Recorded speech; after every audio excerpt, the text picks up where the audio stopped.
Frères et sœurs, nous allons commencer cette seconde partie de notre culte du sabbat matin avec le chant sur le numéro 126 dans notre cantique local. Donc tous ceux qui ont ce cantique, je vous invite à trouver le chant 126.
Commune sur les genoux.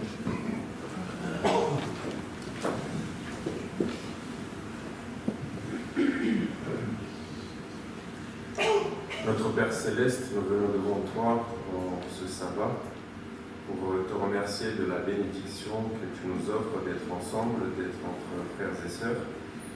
Merci Seigneur parce que nous avons l'occasion de rencontrer d'autres frères. Et merci parce que tu es mort pour nous, parce que nous avons l'occasion de nous présenter devant toi, de demander ton amour, ton pardon et que tu nous l'offres. Père Céleste, sois avec nous en ces moments, bénis-nous à travers ta parole et fais en sorte à ce que notre cœur soit touché par ton amour et que cela se ressente dans notre vie de tous les jours. Sois avec nous pour le reste du sabbat et sois avec nous pour le restant de nos jours et ainsi protège-nous des situations et de la situation globale. Aide-nous à être compréhensifs avec ceux qui sont dans le besoin et ouvre notre cœur pour que nous comprenions la souffrance et que nous venons en aide à notre proche, tout comme toi tu es venu à notre secours. Merci pour tout, nous t'avons prié au nom de Jésus-Christ. Amen. Amen.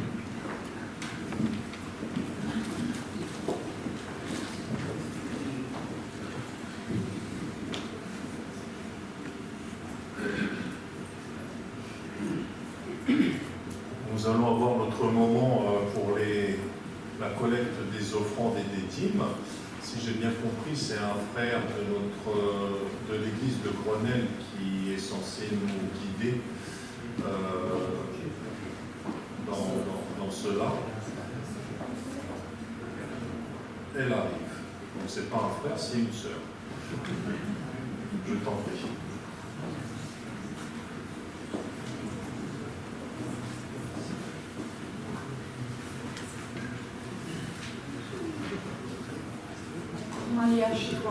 verset 10. Apportez donc vos dîmes dans leur totalité dans le trésor du temple pour qu'il y ait des vivres dans ma demeure. De cette façon-là, mettez-moi à l'épreuve, déclare l'Éternel, le Seigneur des armées célestes. Alors, vous verrez bien si de mon côté, déçu de vos combles, pas avec surabondance de ma bénédiction. On va passer à la collecte des dîmes et des offrandes.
On va prier ensemble. Seigneur, nous te remercions pour cette abondance de bénédictions qu'on reçoit chaque jour de ta part. Nous te remercions aujourd'hui pour ce que tes enfants ils ont offert de bon cœur devant toi. Nous te remercions pour cet argent, pour ces dîmes et pour ces offrandes. Bénis-les et nous avoir la sagesse de les utiliser pour ta gloire. Nous te remercions au nom de Jésus-Christ. Amen. Amen.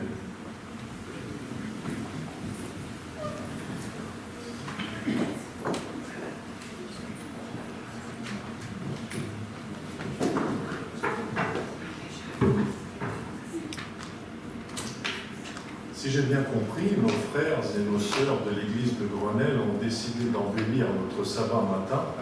Ils nous ont préparé un chant spécial et donc je les invite à prendre place.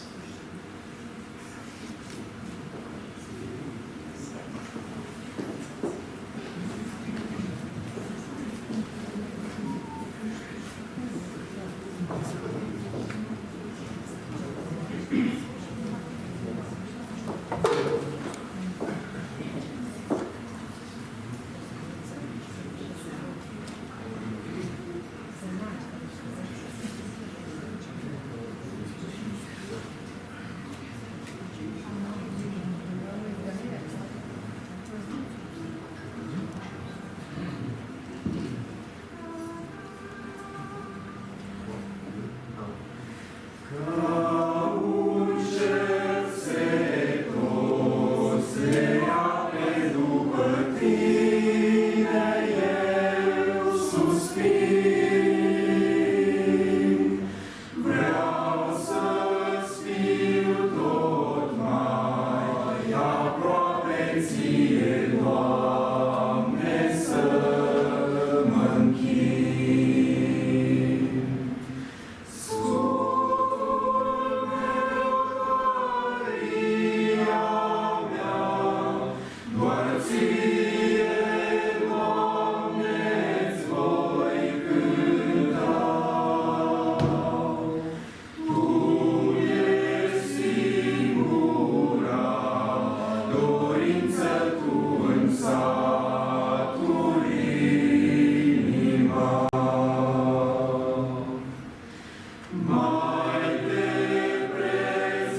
poursuivons notre étude du livre de l'Apocalypse. Alors pour nos frères et sœurs de l'église de Grenelle, depuis le mois de janvier, nous avons entamé une étude suivie du livre de l'Apocalypse. Et aujourd'hui, nous en arrivons donc au chapitre 2 et 3 du livre de l'Apocalypse que nous avons donc commencé à parcourir ensemble. Alors pour rappel, au chapitre 1er, Jean a eu une vision extraordinaire de Jésus.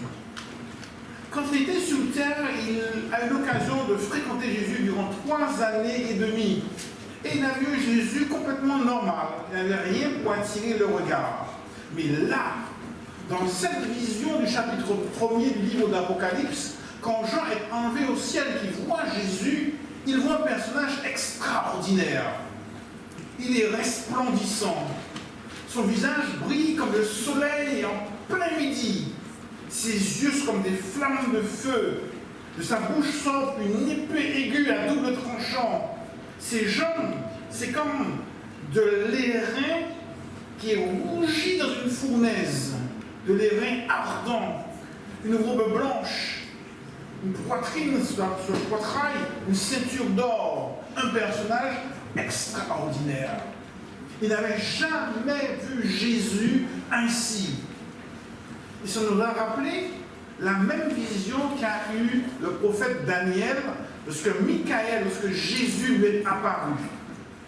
Et Jésus a dû réconforter Jean, rassurer Jean, fortifier Jean qui était comme mort face à une vision aussi extraordinaire.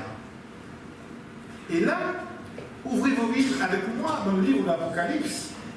Vous allez voir que dans ce chapitre 1er, Jésus apparaît à Jean parce qu'il a un message. Lisons verset 11. Jésus qui parle et qui dit à Jean, « Je suis l'alpha et l'oméga, le premier et le dernier.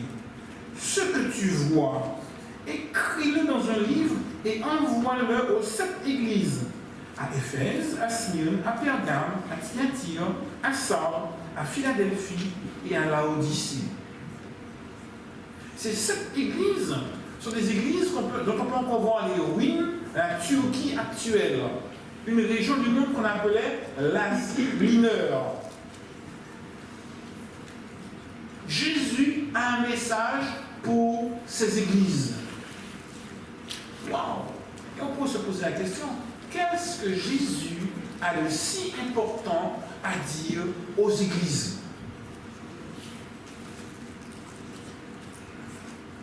Lorsqu'on parle des 7 églises, Éphèse, Smyrne, Pergame, Thyatire, Sardes, Philadelphie et Laodicée, on se rend compte depuis les premiers interprètes qu'il ne s'agit pas seulement des 7 églises qui se trouvaient en Asie mineure. D'ailleurs, il y avait plus que 7 églises en Asie mineure. Il y avait également l'église de Colosse, il y avait l'église également à Hiérapolis. Donc on voit bien que si on parle de cette église, c'est pour une raison bien précise. Lorsque Jean entend cette vision, si vous lisez avec moi au chapitre toujours 1er, au verset 12, il est dit « Je me retournai pour connaître quelle est la voix qui me parlait. » Vous savez, pour les Occidentaux que nous sommes, notre passé est derrière nous. Et notre futur, il est devant. On a une vision linéaire des choses. Mais dans l'esprit sémitique, dans l'Antiquité, le passé, c'est ce que je connais. Donc ce que je vois. Donc mon passé, il est devant moi. Et ce qui est derrière moi, que je ne connais pas, c'est mon futur. Donc pour l'esprit sémitique, quand Jean se retourne, il se retourne pour voir dans l'avenir. D'ailleurs, il y a un autre indice qui le montre. Jésus tient dans sa main quelque chose. Vous vous souvenez? 7 étoiles. Or, les étoiles de l'Antiquité symbolisaient la destinée. Quelle est la destinée? Quelle est votre destinée à vous, Église? Et si vous lisez avec moi, toujours au chapitre 1er au verset 19, vous allez voir qu'un ordre est donné à Jean. Écris donc les choses que tu as vues, celles qui sont et celles qui doivent arriver après elles. C'est la raison pour laquelle on comprend à travers ces 7 messages aux 7 églises, non pas les 7 églises littérales, mais les choses qui sont, les éléments, toute l'histoire de l'église chrétienne jusqu'à ce que Jésus revienne. Celles qui sont et celles qui doivent arriver. D'ailleurs, le chiffre 7 n'est pas pris au hasard. Dans la Bible, le chiffre 7 est un chiffre qui désigne la complétude, la totalité des choses. Donc c'est toute l'histoire de l'Église qui est balayée à travers ces 7 églises désignées ici. Et d'ailleurs, une lecture attentive nous montre ce sentiment de progression dans l'histoire. Lisons ensemble quelques versets. Au chapitre 2, au verset 5, à la première église, Jésus dit « Je viendrai à toi ». Et puis après, si vous lisez au chapitre 2, toujours, mais cette fois-ci au verset 16, à l'église de Pergame, il est dit « Je viendrai à toi », on rajoute un mot, « bientôt ». Donc entre « je viendrai à toi » et « je viendrai à toi bientôt », vous voyez que c'est un peu plus pressant. Si vous lisez encore avec moi, toujours dans Apocalypse, cette fois-ci au chapitre 3, au verset 3, quand il écrit à l'église de Sardes, il dit « Je viendrai à toi comme un voleur ». Wow, les choses deviennent encore plus pressantes. Et au chapitre 3, verset 11, quand il écrit à l'église de Philadelphie, il est dit « Je viens bientôt ». Vous avez remarqué le changement de temps? Je viendrai, c'est plus je viendrai, c'est je viens. Donc les choses sont déjà beaucoup plus proches. Et si vous lisez avec moi finalement au verset 20, quand il écrit à l'église de Laodicée, il est dit « Je me tiens à la porte et je frappe ». Vous avez vu la progression? Je viendrai à toi. Je viendrai à toi bientôt. Je viendrai comme un voleur. Après, c'est plus je viendrai, mais je viens bientôt. Et finalement, je suis à la porte et je frappe. Donc on voit bien la progression qui nous dit bien que ces 7 lettres aux 7 églises correspondent à l'ensemble de l'église chrétienne, cette période de l'église chrétienne, depuis la naissance de l'église, quand Jésus a quitté ce monde, jusqu'à son second retour, lorsqu'il reviendra chercher ses enfants. Quand Jésus écrit à l'église chrétienne, il écrit donc à l'ensemble du peuple de Dieu, à l'ensemble de ses enfants. Et à chaque fois, il se présente avec l'une des caractéristiques qu'on a pu identifier dans la vision de Jésus. Si vous lisez avec moi, on va rester toujours au chapitre 2, quand il écrit à l'église d'Éphèse, qui parle « Voici ce que dit celui qui tient les 7 étoiles dans sa main droite et qui marche au milieu des chandeliers d'or. » Donc Jésus se présente que c'est moi qui tiens votre destinée entre les mains. Et Jésus marche au milieu des chandeliers qui représentent l'Église. Autrement dit, à travers toute l'histoire de l'Église et toutes les vicissitudes de l'Église chrétienne, Jésus n'a jamais cessé d'être au milieu de ses enfants. En leur disant, même si les choses semblent partir dans tous les sens, parce qu'il y a des choses terribles dans l'histoire de l'Église. Il y a eu des complots, il y a eu des guerres, il y a des gens des responsables religieux qui ont été envoyés en exil, toutes sortes de choses. Mais je dis, mais c'est pas possible que l'Église chrétienne puisse vivre des choses aussi terribles. Malgré cela, Jésus a porté son Église à bout de bras. C'est moi qui ai votre destinée dans les mains, a dit Jésus. C'est la raison pour laquelle vous et moi, aujourd'hui, nous sommes encore là, chrétiens, enfants de Dieu, pour lire la parole de Dieu. Jésus est au milieu de son Église. Et si vous lisez maintenant la manière dont Jésus se présente à l'église de Smyrne, voici ce que dit le premier et le dernier, celui qui était mort et qui est revenu à la vie. Et face à une église persécutée, une église qui doit faire face au deuil, et encore aujourd'hui, les chrétiens meurent comme les autres. Jésus rappelle, je suis la résurrection et la vie. Je suis le ressuscité. Et quand bien même vous seriez mort, je suis à même de vous ramener à la vie. Lisons comment il se présente à l'église de Pergame au verset 12. Voici ce que dit celui qui a l'épée aiguë à double tranchant. Ah oui, à un moment où l'église se perd, où l'église va avoir tendance à aller dans des doctrines qui ne sont pas conformes à la parole de Dieu. Attention, c'est lui qui va juger. L'épée qui est le symbole du jugement. Jésus se présente également à l'église de Thyatire au verset 18. Jésus dit, voici ce que dit le Fils de Dieu, celui qui a les yeux comme une flamme de feu et dont les pieds sont semblables à de l'airain ardent. Là, ça fait référence à la puissance de Dieu. La puissance de Jésus qui est passée comme le Fils de l'homme, mais ce qui est également le Fils de Dieu.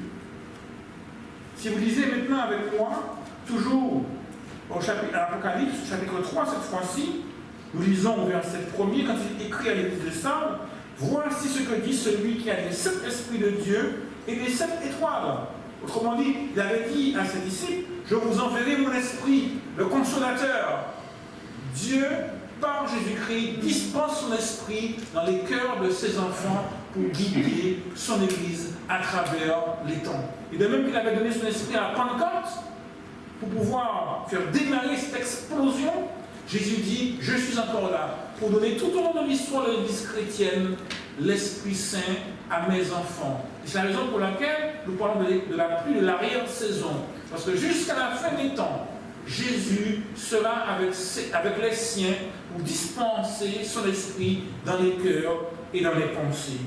Au verset 7 du chapitre 3, en écrivant à l'église de Philadelphie, il dit, voici ce que dit le Saint, le véritable. D'ailleurs, on dit que Jésus est le véritable, parce que le témoin fidèle et véritable qui parle et qui révèle l'amour du Dieu. Celui qui a la clé de David, qui ouvre et que personne ne ferme.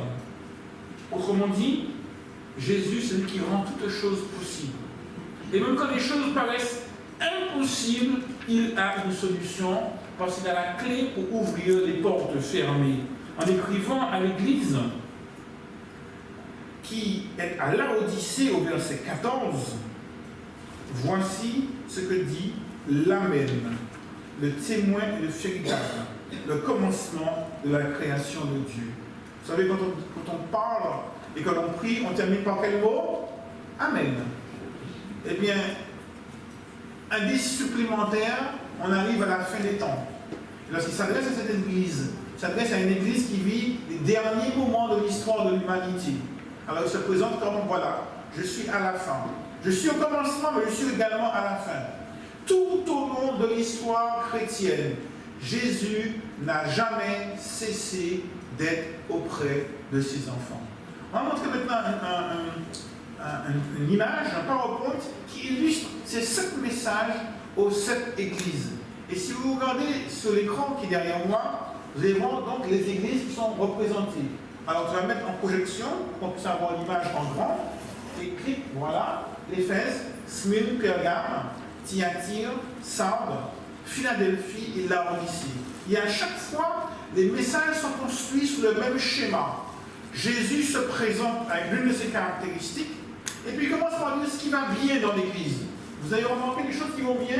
La pureté, la patience, la persévérance, la loyauté, l'amour, la fidélité, la patience. Oh, bizarrement, l'Église de Laodicée n'a pas de compliment. Il y a une étoile verte.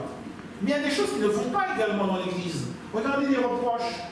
Abandon du premier amour, faux enseignements, tu es mort, la tiédeur, la prétention. Et on peut se poser des questions. C'est l'Église de Dieu. Autant il y a des compliments qui sont faits pour encourager les membres de l'Église, autant on voit qu'il y a des choses qui ne vont pas dans l'Église. Et parfois, ils sont découragés. Ils viennent dans l'Église, trouver Jésus-Christ. Waouh, le message m'a touché, je vais me faire baptiser, je vais être membre de l'Église, je rentre dans l'Église, et puis là, il y a des choses qui ne vont pas. Comment est-ce qu'on considère l'Église? Parfois, on a l'impression que l'Église, c'est un club pour saints. Il n'y a que des gens bien dans l'église. Alors on imagine qu'on a adhéré au club pour ça, et puis on voit, mais il y a des gens qui ne sont pas saints ici. Il y a des gens qui font des bêtises dans l'église. Vous savez, l'église de Dieu n'est pas parfaite. Et heureusement qu'elle n'est pas parfaite. Vous savez pourquoi? Parce que si l'église de Dieu était parfaite, je n'aurais pas pu en faire partie. Parce que je ne suis pas parfait. Et vous non plus d'ailleurs. Il y en a qui considèrent l'église comme un château fort. Si je suis dans le château fort, je vais pouvoir être protégé des dangers extérieurs. Parce que le monde nous présente tellement de dangers, de choses qui ne vont pas. Heureusement, dans l'église, je suis en toute sécurité. Bah ouais, mais malheureusement, les mêmes dangers qu'on trouve à l'extérieur, on les trouve à l'intérieur. Et les dramatiques histoires que l'on voit parfois dans l'actualité nous montrent que même les chrétiens sont capables de faire des bêtises aussi. Il y en a qui peuvent faire comme image de l'église comme un hôpital. Vous savez, dans un hôpital, il y a des médecins, des infirmières, des aides-soignants, donc le personnel soignant, mais il y a aussi des informaticiens. Dans un hôpital, il y a aussi des comptables. Il y a également des techniciennes de surface. Il y a des jardiniers. Il y a toutes sortes de personnes dans un hôpital. Il y a même, dans un hôpital, des visiteurs, des gens qui viennent en visite, comme dans nos églises, hein, des gens de passage. Ils ne savent pas pourquoi ils sont là, ces personnes. Mais la population la plus nombreuse de l'hôpital, c'est quoi? Des malades. Et oui, et dans l'église, eh bien, la population la plus nombreuse, c'est des personnes qui sont en marche, des personnes qui ont besoin de guérison, qui ont besoin de progresser, qui ont besoin d'avancer avec le Seigneur. Vous imaginez dans un hôpital, il y a des gens qui rentrent pour être soignés de quelque chose, et que quand ils sont à l'hôpital, ils attrapent un microbe. On a même inventé un mot pour ça. Les maladies nosocomiales. Waouh! Quel mot chinois! Pour dire tout simplement qu'on a attrapé un virus, un microbe à l'hôpital. Vous imaginez, vous entrez pour être soigné, et c'est là que vous chopez quelque chose. Je suis sûr que si vous quittez l'église aujourd'hui et vous cassez une jambe, le premier endroit où vous voulez être, c'est où? Dans un hôpital. On va vous dire, oui, non, tu vas à l'hôpital. Tu sais qu'à l'hôpital, il y a des virus. À l'hôpital, il y a des microbes. À l'hôpital, on attrape des maladies nosocomiales. Ouais, mais c'est quand même le seul endroit où il y a des médecins capables de me mettre un plâtre et de m'aider à soigner ma jambe. Et même si on y attrape parfois une maladie nosocomiale, c'est un lieu de soins et de guérison. C'est pareil pour l'Église. Même si l'Église est imparfaite, même si dans l'Église on trouve des choses, il y a des personnes qui trouvent dans l'Église des sujets de découragement. Ah ouais, il y a la sœur qui a dit quelque chose sur moi, ça m'a fait mal, j'ai plus envie de venir à l'Église. Ouais, c'est une maladie nosocomiale. Hein? Donc on a attrapé dans l'Église le découragement. Mais malgré tout, l'Église reste l'œuvre de Dieu. Et dans l'Église, il y a aussi des personnes qui, par leur présence, par leur sourire, par leurs paroles, par leurs enseignements, par leur édification, vont nous faire du bien et nous aider à prendre le chemin de la guérison spirituelle. L'Église est un lieu de guérison. C'est la raison pour laquelle l'apôtre Paul, lorsqu'il parle de l'Église, en parle comme d'un corps. Lisons ensemble dans Romains au chapitre 12.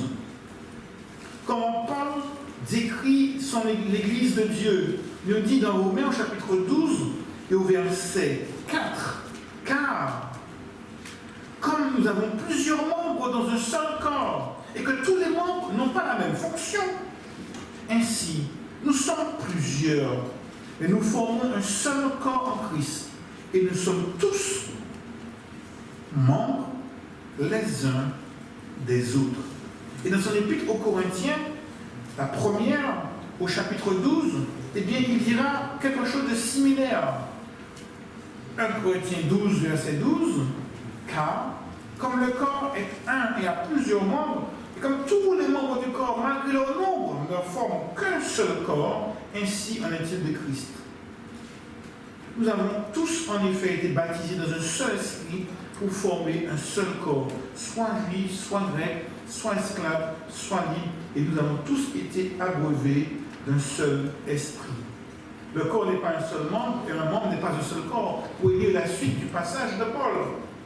On est différents, des compétences différentes, des talents différents, des langues différentes, des cultures différentes, des habitudes différentes, mais nous sommes un seul corps. C'est la raison pour laquelle nous devons nous entraider.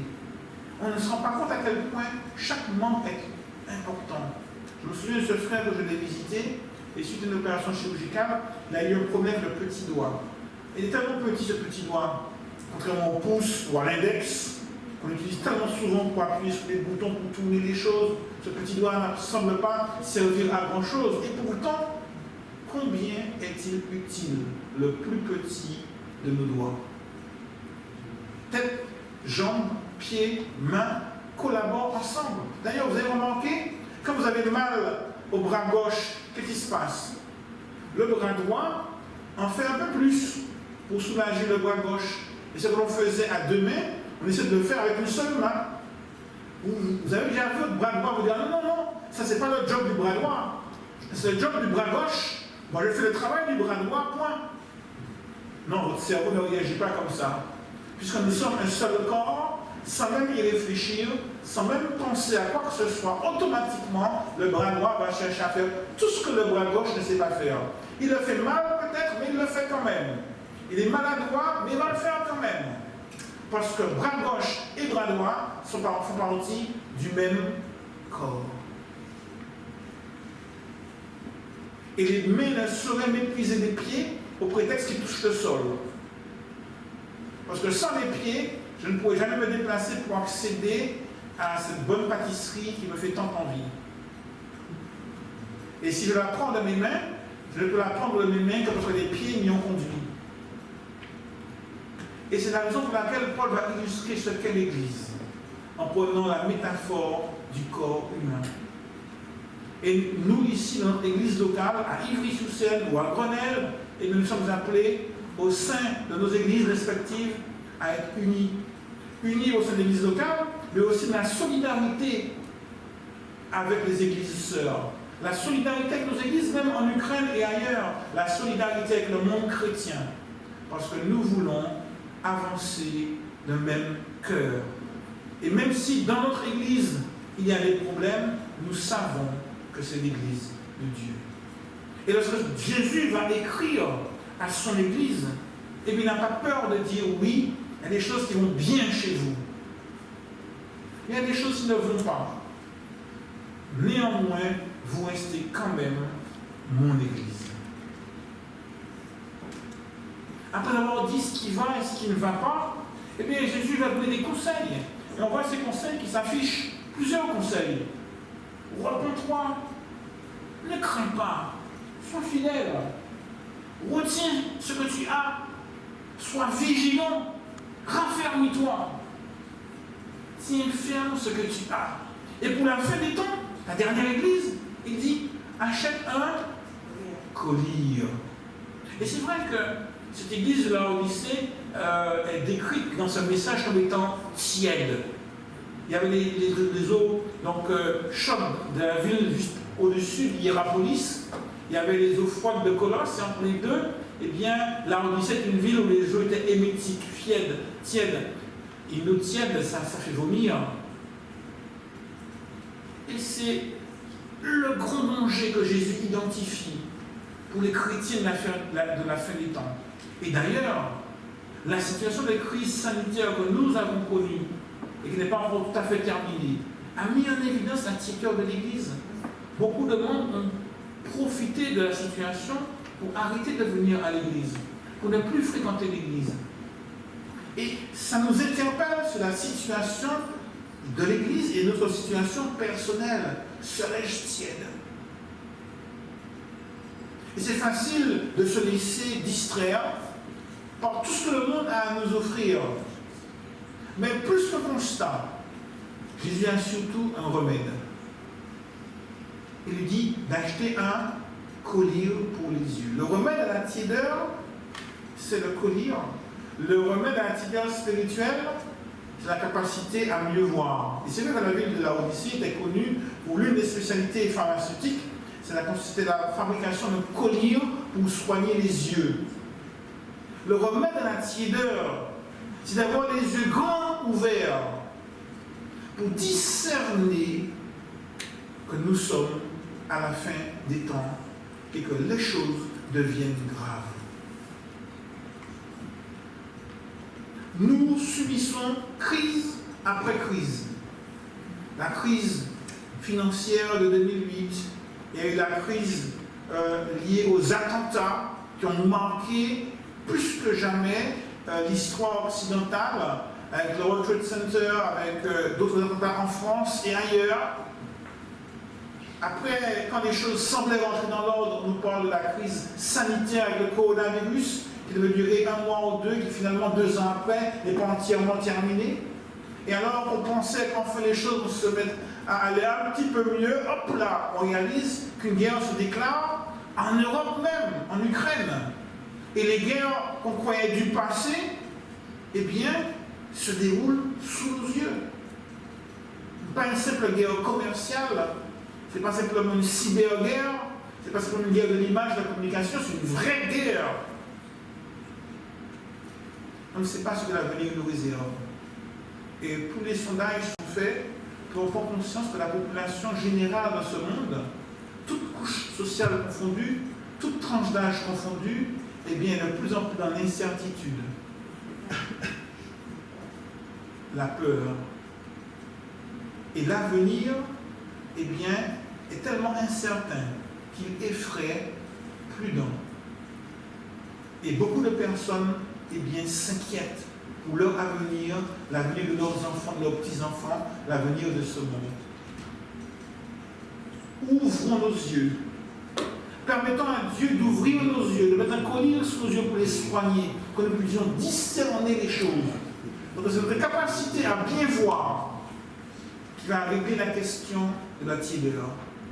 Si nous sommes capables de bien discerner les temps dans lesquels nous vivons, capables de bien discerner l'urgence de la situation actuelle de ce monde, alors nous aurons une réponse pour pouvoir trouver en Dieu l'assurance dont nous avons besoin. C'est la raison pour laquelle Jésus dit à cette église de la dernière époque de l'histoire de ce monde, pour ne pas être tiède, il faut avoir les yeux grands ouverts. Pour reconnaître ce qui se passe, et plus que jamais, être des chrétiens fermement engagés pour Dieu.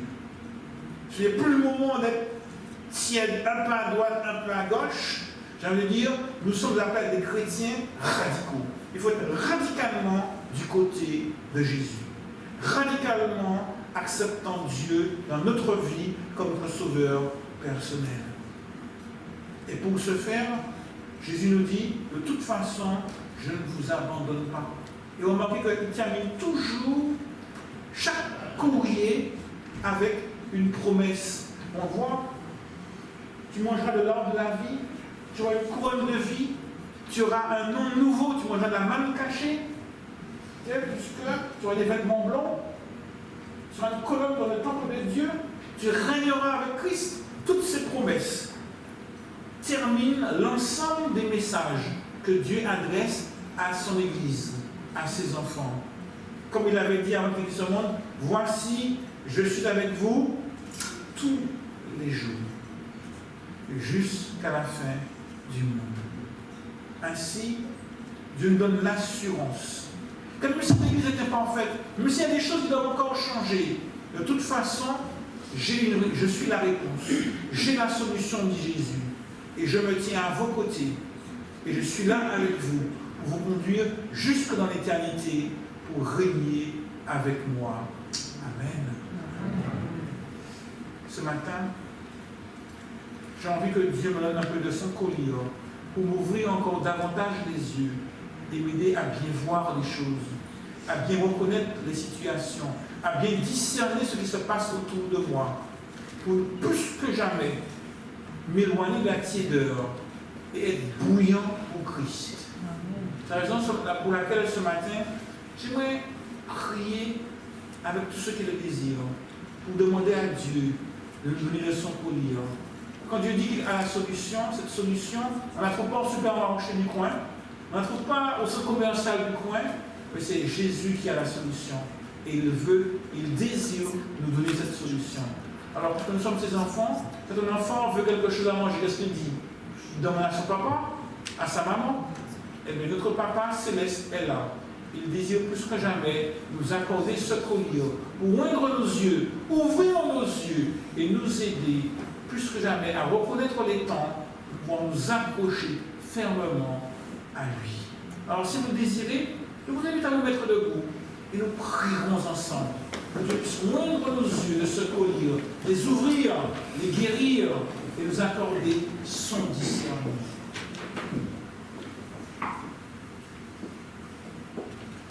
Notre Dieu, notre Père Céleste, les temps sont graves. La situation de ce monde semble aller de mal en pis. Et les choses que nous ne croyons pas possibles, on les voit se réaliser sous nos yeux. Et plus que jamais, nous voulons nous accrocher à toi. Cette torpeur ou tiédeur nous menace et nous guette. Alors nous venons à toi pour te demander, Seigneur, de oindre nos yeux de ton collier.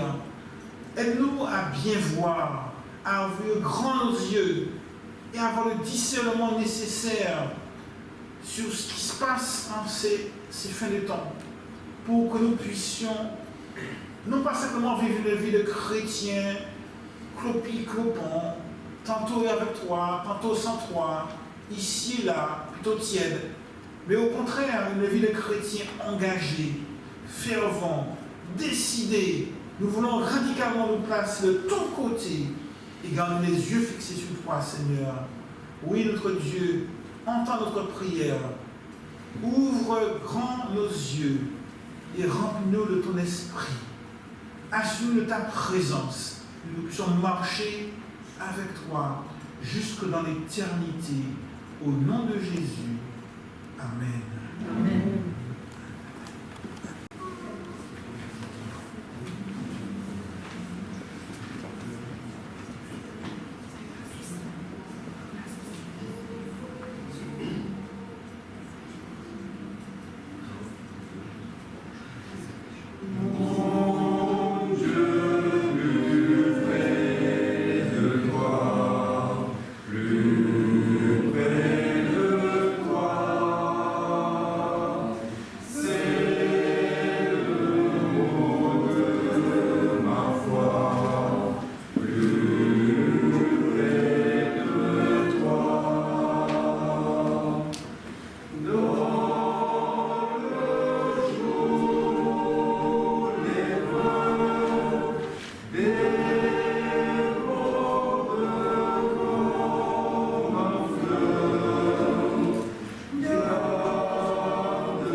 notre Père Céleste, nous remercions toi pour cette occasion, pour cette sabbat, et que nous sommes ensemble dans ton Église. Que l'amour de notre Père Céleste, la grâce de Jésus-Christ et la communion du Saint-Esprit soient avec nous. Amen. Amen.